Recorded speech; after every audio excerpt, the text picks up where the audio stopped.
Hi hello అండి, అందరికీ నమస్కారం అండి. ఫ్రెండ్స్, మనకి ఇప్పుడిప్పుడే మరొక బ్రేకింగ్ న్యూస్ అప్డేట్ అయితే రావడం జరిగిందండి. అది కూడా ఏపీలో వాలంటీర్లుగా వారికే ఛాన్స్, కొత్త సర్కారు కొత్త ఆలోచన అంటూ ఇప్పుడే మనకు ఒక బ్రేకింగ్ న్యూస్ అప్డేట్ అయితే రావడం జరిగిందండి. అయితే ఇందుకు సంబంధించిన పూర్తి వివరాలు అయితే మన వీడియోలో తెలుసుకుందామండి. వీడియో మాత్రం ఎక్కడ స్కిప్ చేయకుండా చూడండి ఫ్రెండ్స్, అప్పుడే మనకి పూర్తి సమాచారం అయితే తెలుస్తుంది. ఇక లేట్ చేయకుండా వివరాల్లోకి వెళ్ళిపోదాము. ఇక ఏపీలో వాలంటీర్ల కొనసాగింపు విషయంలో పీట ముడి వీడటం లేదు.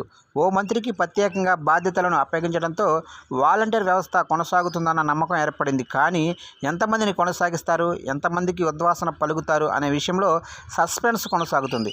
ఇక రాష్ట్ర వ్యాప్తంగా 2.5 లక్షల మంది వాలంటీర్లు ఉండగా అందులో 1,00,000 మందికి పైగా ఉద్యోగాలకు రాజీనామా చేశారు. ఎన్నికల సమయంలో వైసీపీ తరపున ప్రచారం చేసేందుకు వీలుగా ఆ పార్టీ నేతల ఒత్తిళ్లతో వాలంటీర్లు రిజైన్ చేశారు.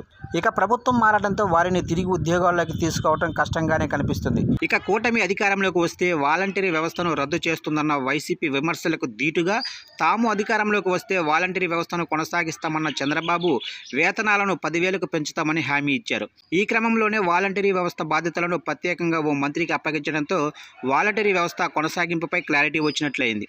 వేతనం పెంపుపై కూడా త్వరలోనే ప్రభుత్వం చర్చించి నిర్ణయం తీసుకోనుంది. అయితే వైసీపీ హయాంలో 10వ తరగతి ఉత్తీర్ణతతోనే వాలంటీర్లను నియమించుకున్నారు. ఇప్పుడు మాత్రం వాలంటీరీ ఉద్యోగానికి డిగ్రీ అర్హత ఉన్నవారినే ఎంపిక చేయాలని కొత్త ప్రభుత్వం ఆలోచిస్తున్నట్లు తెలుస్తుంది. ఇక వైసీపీ హయాంలో నియామకమైన వాలంటీర్లకు సైతం డిగ్రీని అర్హతగా ఫిక్స్ చేసి ఏరువేతలు షూర్ చేస్తారా అనేది త్వరలో క్లారిటీ రానుంది.